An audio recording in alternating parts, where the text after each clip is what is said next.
Assalomu alaykum qadrdonlar, chorvador va dehqonlar. Bugungi ko'rsatuvimiz beda o'radigan kasilka haqida bo'ladi. Bu kasilkaga men bir yangilik kiritganman. O'sha yangilikni ko'rsatib o'taman. Efirni kuzatib boringlar. Bu kasilkamizga kelsak, bu kasilkamizga avvalambor ayb qilmaysizlar. Bu kasilkaning yoshi 20 yilga yaqin bo'lgan, birinchi chiqqan kasilkalardan. Bu yerlarni o'zim bir 10 yil oldin taxlaganman, uzilgan buni. O'zim samodelni qilib, armaturdan qilib yasaganman.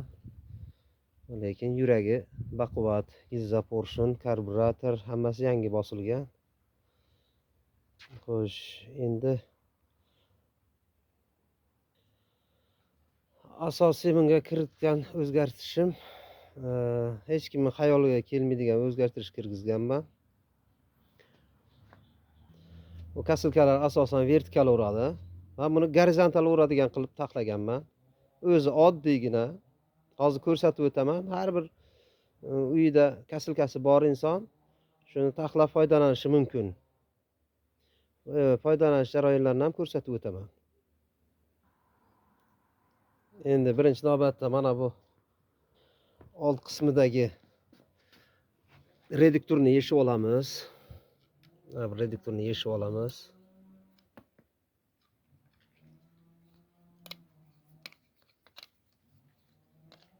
Bizga mana shunday bir dona kulich bo'lsa yetarli.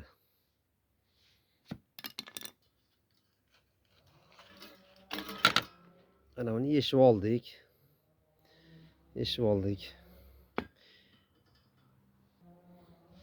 Endi buni gorizontal holatda kiygizamiz. Ana shunday tikka holatda to'xtagan holda buni mana bu motor, mana bu tikka to'xtagan joyda buni yengilgina qotiramiz. Keyin mana bu ikkinchi belidan bog'lanadigan tutqichli boltini bog'laymiz. Zarga to'g'ri aniq joyini belgilab olish uchun iz qoldiradi bu. Iz qoldirgandan keyin yechib olamiz. Iz qoldirgan joyini svirlo bilan teshamiz.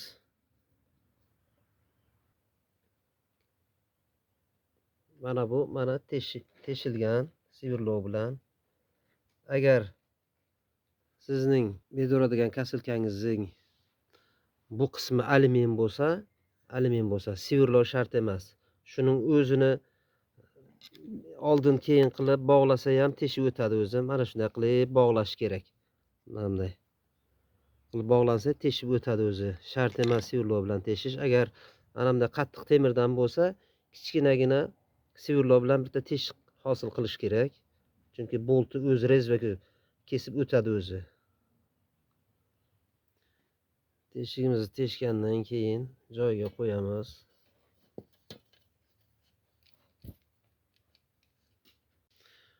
Joyiga qo'yganimizdan keyin buni yaxshilab qotiramiz.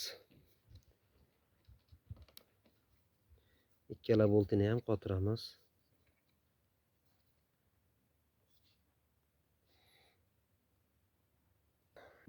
Mana kasilkamizni ham gorizontal o'radigan qilib qo'ydik. Endi o'rishni ko'rsataman. Kuzatib boringlar. Chorvasi bor insonlar uyida mana shu kasilkadan foydalanishi mumkin. O'tlari, bedalari maydalashda drabilka shart emas. Ana shu kasilkaning o'zi ham xohlagan razmeringizda maydalab beradi.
yurtdoshlar, kasilkamizni ham beda urish jarayonini ko'rdingizlar. Agar ma'qul bo'lgan bo'lsa, bitta like bosinglar. Endi mollarimizga gidroponikani berishni boshlayman. Sog' bo'linglar, salomat bo'linglar.